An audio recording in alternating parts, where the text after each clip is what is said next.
ఏమన్నాడు, తను నాకు కూతురు అవుతుంది, నేను తనకి గురువుని అవుతాను, ఏదేదో చెప్పుకుంటూ వచ్చాడు. అప్పటికే వర్షినికి తనకి సంబంధం ఉందా?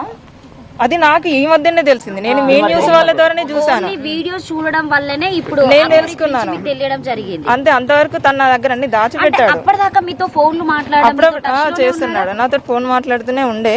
కానీ ఇప్పుడు గత ఒక 20 days అంటే మార్చి ఎండింగ్ లో ఏంటంటే ఆ అమ్మాయిని నేను పెళ్లి చేసుకుంటాను, ఇంకెప్పుడు నువ్వు మళ్ళీ నా లైఫ్ లోకి రాకని చెప్పేసి అంటే మీరు బ్లాక్ లో పెట్టేశాడు. మన వైష్ణవిని పెళ్లి చేసుకున్నట్టు మీకు కూడా ఏమైనా పెళ్లి చేసుకోవడం జరిగిందా? ఏమైనా ఉన్నాయా? చేసుకున్నాడనే చెప్తున్నాను. అంటే ఎలా నమ్మారు? అంటే పెళ్లి అంటే తను కూడా తాళి చూపి అమ్మా, తాళి చూపి అది ఎక్కడుందా? తాళి తాళి ఉన్నాయి నా దగ్గర, కానీ నేను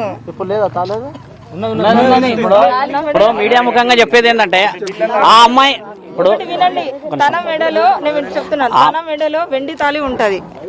మీరు చూసారా? అగోరి మెడలో వెండి తాళి ఉంటది, అది నా మెడలో తాలే. నా దగ్గరికి వచ్చి తీసుకొని వెళ్ళిపోయాడు. మార్చి 10th రోజున నా దగ్గరికి వచ్చి నా తాళి నాకు ఇచ్చేసి లేదు, మనం పట్టుకుందాం. అమ్మాయిని ఇబ్బంది పెట్టాడు, తాళి కట్టింది. ఈ తాళి కట్టడం చేత ఆ అమ్మాయిని ఇబ్బంది పెట్టాడు. ఇది మెడలో వేసాడు. చూడండి, అది కూడా కాదు, తన మెడలో ఉన్న వెండి తాళి కూడా నా మెడలో ఉన్నది. నన్ను ఏంటి వచ్చి నా తాళి నాకు ఇచ్చేసాయని చేసి తీసుకెళ్లిపోయాడు. అప్పటికి ఆ అమ్మాయికి ఈ అగోరికి పెళ్ళైందన్న విషయం నాకు అప్పుడే తర్వాత తెలిసింది. నాకు ఆ తర్వాత నేను గట్టిగానే అడిగితే ఇప్పుడు నా నంబర్ బ్లాక్ లో పెట్టిను, రెస్పాండ్ అవ్వట్లేదు. ఇప్పుడు సరే, మీరు భక్తి పార్వసంలో ఉన్నారు, మీరిద్దరు కలిసి సమాజానికి. నేను ఎప్పుడు మీడియా ముందుకు నేను రావాలి అని అనుకోలేదు.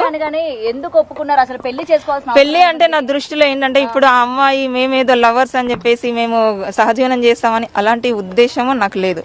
నాకేంటంటే నాకు ఇప్పుడు కాదు, తన కలవక ముందే నాకు ఒక ఆశయం ఉండే, ఒక ఆశ్రమం పెట్టాలి, గోమాతలని గాని ఏదన్నా వృద్ధులని గాని ఇలా చూసుకోవాలని నేను, మా మామయ్య, మా అన్నయ్య మేము ఒక కమిటీగా అనుకున్నామా.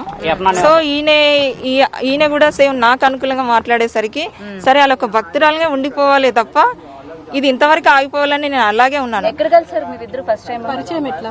మాది పరిచయము అంటే ఈ అమ్మాయి కొంచెం సెక్యూర్ గా ఉంటుంది, వాళ్ళ మామగారు మాట్లాడతారు, ఆలోచించాలి. ఈయన ఆయన మామ ఇప్పుడు ఆయన కొంచెం సెక్యూర్ ఫీల్ అవుతుంది. నేను చెప్తాను, వివరాలు నాకు చెప్పింది ఆవిడ.